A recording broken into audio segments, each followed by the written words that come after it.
important part of the recent programs has been to have discussions with people who are on the cutting edge of the hobby, people who are doing important stuff. You may remember that our guest last month was Scott Mann of Sunset Third Rail, who gave us quite a bit of inside baseball on what's happening in the scale in the industry, dealing with China and what's out there going forward. And this month we have something old and something new, starting with the something new. Ross Dando heads Twin Star Cars, and he is doing some really, really cutting edge thinking, some cutting edge designs, and producing some cutting edge products. The scale is shifting, and Ross and several other guys like John Cagle are right on the cutting edge. And I'd like to have Ross simply tell us, where he's at, what he's doing, how he thinks about his business and the product, and what he sees going forward with resin kits, with 3D printing, with the other cutting edge stuff. So I really appreciate Ross taking the time to be with us today. Thank you very much. Appreciate the invite, David. You asked for my insight on the hobby. My insight is that I want to build trains. So that's why I'm here. I've been a model railroader like probably pretty much everybody else since they were probably 3 years old and they got their first Lionel train set. I progressed from that through N scale through 45 plus years of HO scale, and I found that I couldn't see what I was doing at the level of detail that I wanted to work at. And I've been a closet proto 48er wannabe for probably 30 of the last 56 years I've been alive. I've watched Gene Daimling and his work and Lee Turner and seen pictures of work that he's done. And it was just something that I wanted to do. And I ended up meeting Bill Yancey. If you don't know who Bill Yancey is, he's a Canadian Pacific modeler. He's actually lives 10 minutes from my office here in Boise. And we got to know each other at an NMRA meet because I was lucky enough to place first with him, tie him for first place in a freight car contest. And so everybody was telling me how lucky I was. So I had to meet this guy. And like any good drug dealer, Bill took me over to his house and introduced me to the hobby of Proto 48 and provided me with some fodder to start with. That took me down the rabbit hole of manufacturing. I had done a bunch of manufacturing in HO since 2000, producing a number of resin kits and laser cut passenger car kits for Rock Island. And as soon as I started looking at Proto 48, I was like, okay, what's the first car I'm going to do? And it ended up being the bucket list car that I wanted to do in HO that I never did, which is the Rock Island extended flat cars, where they took and stretched their entire flat car fleet. I spent a number of years working on the masters for that and working with John Cagle to get the castings done. And we released what I'm sorry to say was the most expensive resin kit to date when it came out.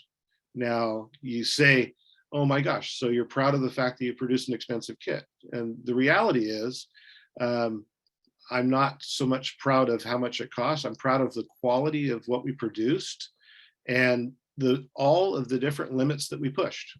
On the area of resin casting, we did some of the deepest undercuts we've ever done. It had detail inside, underside, every side. And John Cagle did an amazing job with the molds and producing a casting that it was basically ready for the modeler to use. And that's something that when you ask yourself, why is that important? Well, the amount of time it takes you to prep your castings increases the frustration factor of finishing a kit.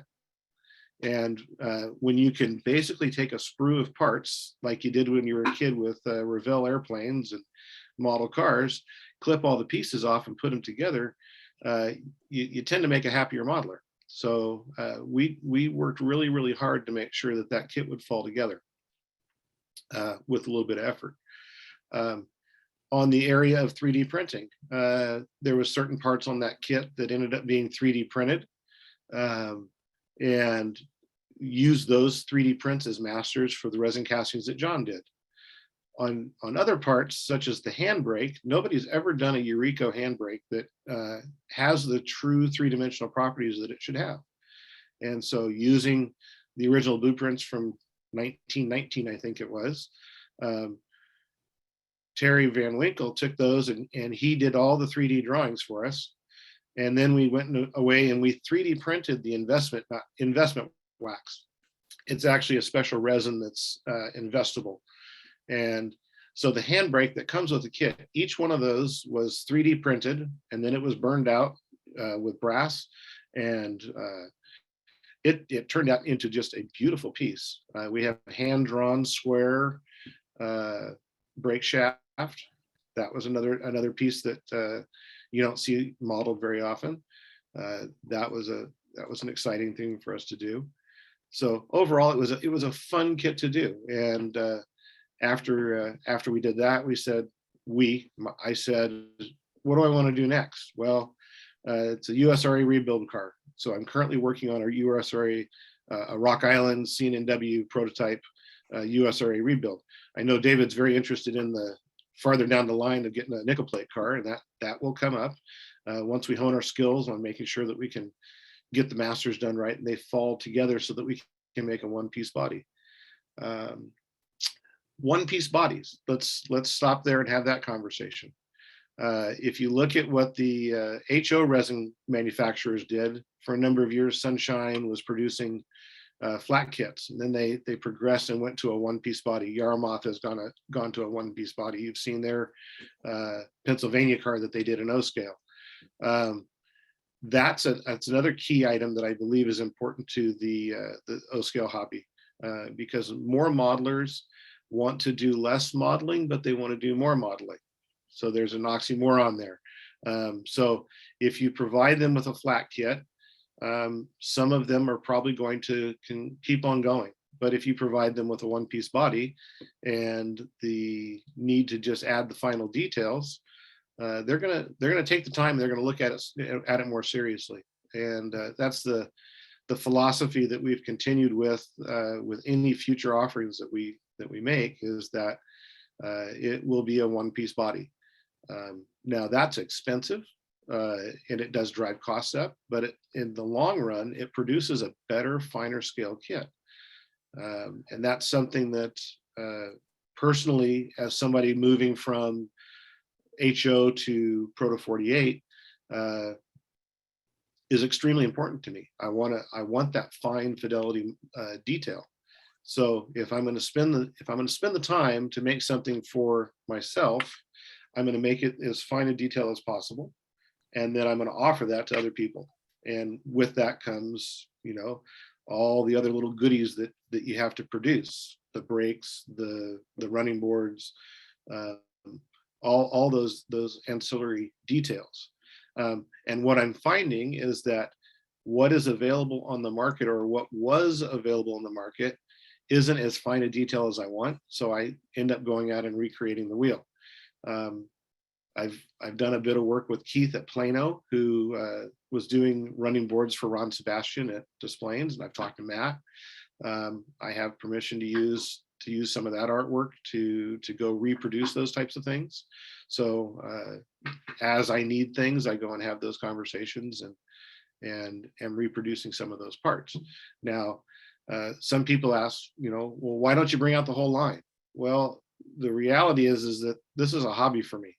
Yes, I have two businesses out of it, but it's a hobby. And as I need certain things, I tend to produce them and add them to the catalog. And if you go to twinstarcars.com, you'll look at the eclectic mix of the various things that are available on the site. There's some modern freight cars. There's an older freight car that that's been discontinued because we finally sold out of the 50 flat car kits. But we're currently producing 2 modern. We're producing an FMCA box and a Thrall railgun. So those are more towards the late 70s, early 80s time frame. But then when you go back and you looked at, we're going to produce the USRA rebuild car, those cars came out in 45, and there were still cars on the roster in the early 70s. So it's a car that it crosses the generations. And most everything that I tend to produce, I try and make sure that not only does it do something for the transition era people, but it also offers something for the people that are more in the modern time frame. I think I'm a little bit off track of what your question was, David, but more towards the technologies of what we're using. And as we produce the kit, we look at what technology would suit best. Is it resin casting? Is it 3D printing? Is it laser cutting? Is it photo etching? Is it photo milling? Some of you may have known that we produce the world's smallest Proto 48 spike, or actually the most accurate Proto 48 spike that's out there. And it's probably the most expensive spike that's out there too. But if you want to have a square spike that has an oval shaped head that drives like a real spike, by golly, somebody's out there, we've made them and they're available. They're available on the website. And they're a great detail part. They look really cool with right away products, tie plates and joint bars and their frogs and all the different details that they offer for track. So the different technologies, you basically have to figure out what is best applied to the application you're doing. There's been a conversation of, well, why don't we 3D print every freight car body that we ever want? Well, the reality is 3D printing technology probably isn't the best technology for doing that specific part. It's good for doing some pieces, or in its entirety, you can do flat 3D prints, put them together into a one-piece body, and then have a very accurate representation. Those are the types of thought processes that you know I go through when I'm thinking about doing a project. It's important to know how that technology is going to benefit or hurt the quality of what you're doing, and have spent quite a bit of time going through and analyzing that. David, where do you want to send me next? One of the things that is interesting, and this may have occurred in earlier technologies, but it is very apparent now. It takes a village to bring one of these kits to market, because you may have half a dozen different people involved. Somebody's doing the drawing, somebody's doing research, and talk about the I guess you'd call it a community of people who are working on these various projects together. So my community, as you put it,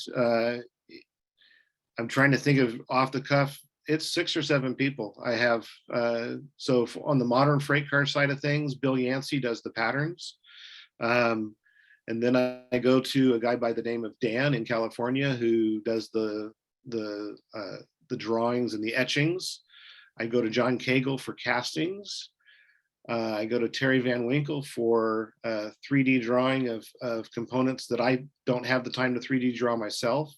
I do have all the software, I have the knowledge and all those types of things, but time in the other 2 jobs that I have 2 full-time jobs in addition to my hobby job.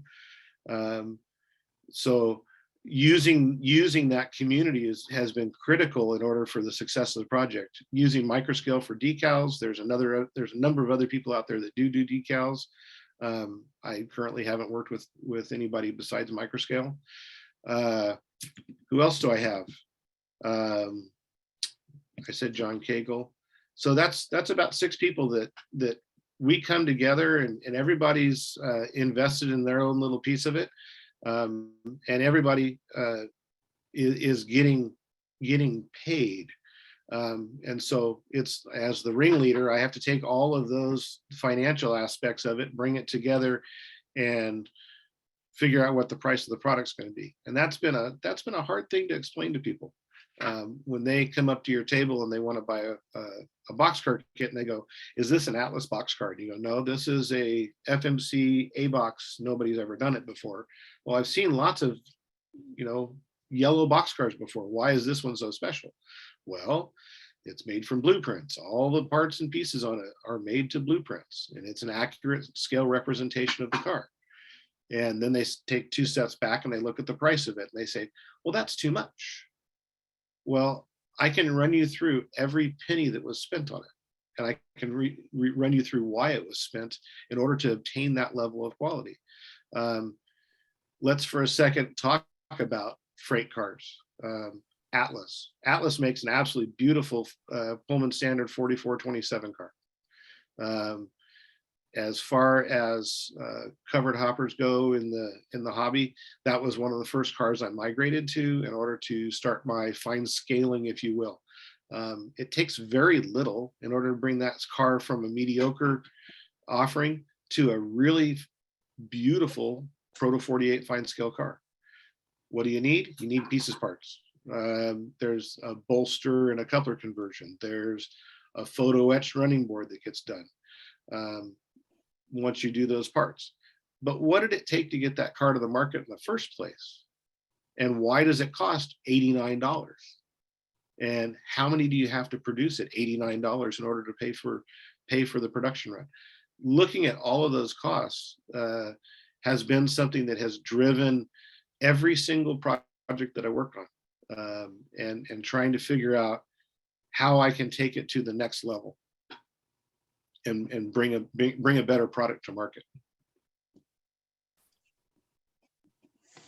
There are probably some questions specific to what Ross has been talking about, and rather than wait until the end, does anybody have specific questions or comments that they'd like to address to Ross? I see Eric Peterson's hand.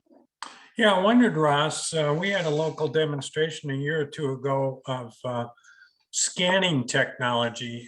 Have you thought about using scanning technology to go out and actually scan the prototype part and avoid the 3D, a lot of the 3D drawing or CAD drawing, developing parts? So there's a few misnomers about scanning. Scanning does work. It's an amazing technology, but once you go out and you get all those points in space, you have to bring it back into the studio, and you have to work to bring all those pieces into a cohesive space, and then you have to do the rendering on it in order to get it to become a part. So it's great to go out and get the base points by going out and scanning something. Those scanners are extremely expensive. You can rent them. They are rentable, and you can rent the guy that actually drives it. It's just another added aspect of, if you can find the prototype that you're wanting to do, that's a great idea. Doing a freight car, I think that would be really a fun idea. How you would do it, I have no idea. I've done in the race car type of stuff that I've done. We've done fenders and spoilers and things like that. And when the guy comes in to take the scans of it, he has to lay a grid out on it. And that grid tells him where all the things are spatially in space in order to do that. And it's a really cool technology. It's really expensive.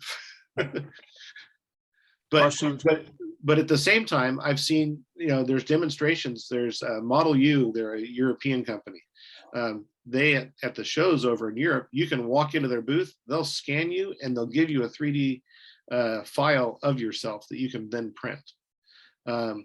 So I know that there's the ability out there to use scanning, just haven't done it at this scale. Yeah, it'll probably progress, I would think, like other technologies. I would hope so, yes. I don't know if you've seen them, but they are just starting to bring these scanned figures on the market in O scale. And as much as you may think our Artista and some of the other companies make great figures, the scan figures just blow you away in terms of their fidelity and detail. And it'll be very interesting to see whether that scanning technology can be brought to deal with pieces and parts as well as people. Other questions or comments for Ross? Jamie? Ross, for the volume of spikes that I'm gonna need, are they gonna be available in kegs like the real ones? I'm sure that we can make model kegs and put them in them for you if you'd like. That there might be an added upscale cost on that, but that's a neat idea. All right. I'm looking forward to it. But if somebody is looking to use more spikes than a fret or two, there is an opportunity. I will work with you on the sheet costs. But right now, the margin on the fret that you receive in the plastic bag to the sheet that has 24 of those on it, there's not very much margin. That's been the unfortunate thing.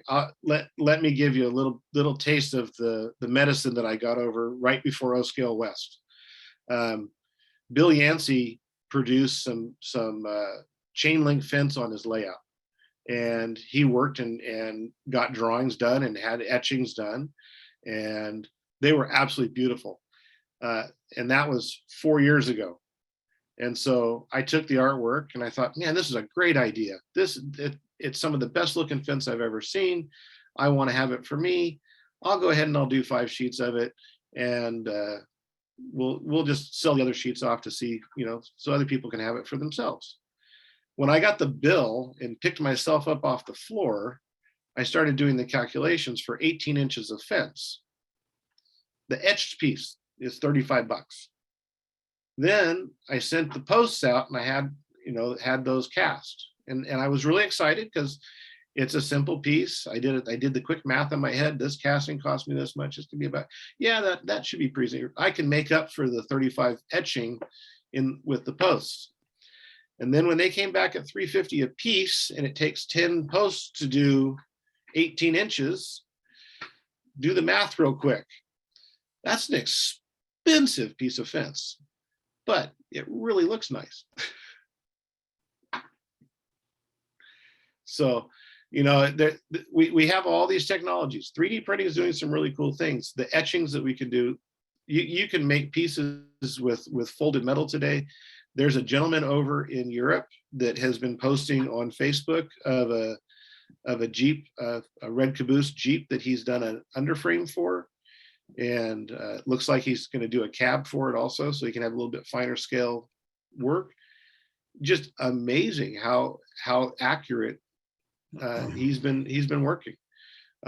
If he could just do the long hood and the rest of it and produce a kit for us, I think we'd be in really great shape. If you look at Sarah Greisenbach, she has just been an animal. If anybody in this hobby has done more faster, I'd like to meet them. I mean, it's just, when I first met Sarah, she was interested in steam locomotives. And so she went out and bought a lathe and learned how to turn drivers so she can convert her locomotives to Proto 48. And then the next thing, she was doing bolsters and wheel sets with Jay. And then the next thing, she's bought a 3D printer, and just the different technologies that she has grasped onto and is utilizing to produce her art is amazing. She's been kind enough to work with myself and Gene Daimling. She's going to help us do the door on the USRA rebuild so that we can have the most accurate door that we can get, along with the hardware to make it look right. So one of the things that's interesting is the sort of almost unintended consequences of these new technologies. So for example, the stuff you 3D print gives you a whole different perspective on inventory. You don't have to order 100 at a time on a 3D printed part. You can print them whatever makes the most sense, but you can print them one at a time if you want to. You talk about supply chain issues. If the drawing comes over for 3D printing, you don't have to worry about international postage or how long it takes for the container ship to get from point A to point B. And it also changes what happens in terms of retail, marketing, advertising, everything else when you're doing what Ross is doing, as opposed, for example, to what Atlas is doing. It's almost like a different hobby and very exciting in the detail it can do. It's a What's your significantly take on different. Yeah, David, it's a significantly different business model. Atlas is looking at this from the thousands of standpoints. I'm looking at it maybe 100. I wish I could look at it in higher volumes. I know that John Cagle is extremely busy with all the things I have him working on, let alone the things that he's working on. Southern Car and Foundry, you know, when you say he's forget who it was that said he had a tank car coming out. He doesn't have just one tank car coming out. I think he's up to 7, but it all comes together at once, and you can't just do one tank car and release it, then do 2 tank cars and release. It's a matter of going through and slowly making sure that all of the interchangeable pieces all work with each other. One of the things that you'll see with modern era O scale is primarily 50-foot boxcars. Now, there'll be plug doors, slide doors, double doors, you name it, different sides.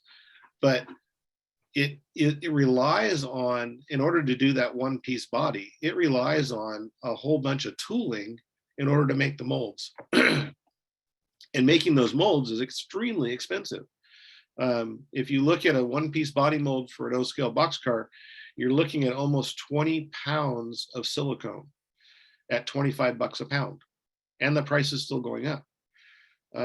So not only do you have to make a series of flat molds to make the flat pieces that you then glue together to make the one-piece body, but then you have to actually make that one-piece body mold. You have to make it in such a way that it will give you its longest life. Right now, the life of one of those molds is anywhere from 25 to 40. So do I stop at 40, or do I do another mold, or do I do another car? You know, and how things sell basically helps you answer that question. Would love to stay in production continuously with each car that we bring out so that we always have inventory, but we're looking at a business model that doesn't allow you to do that, just simply due to the costs.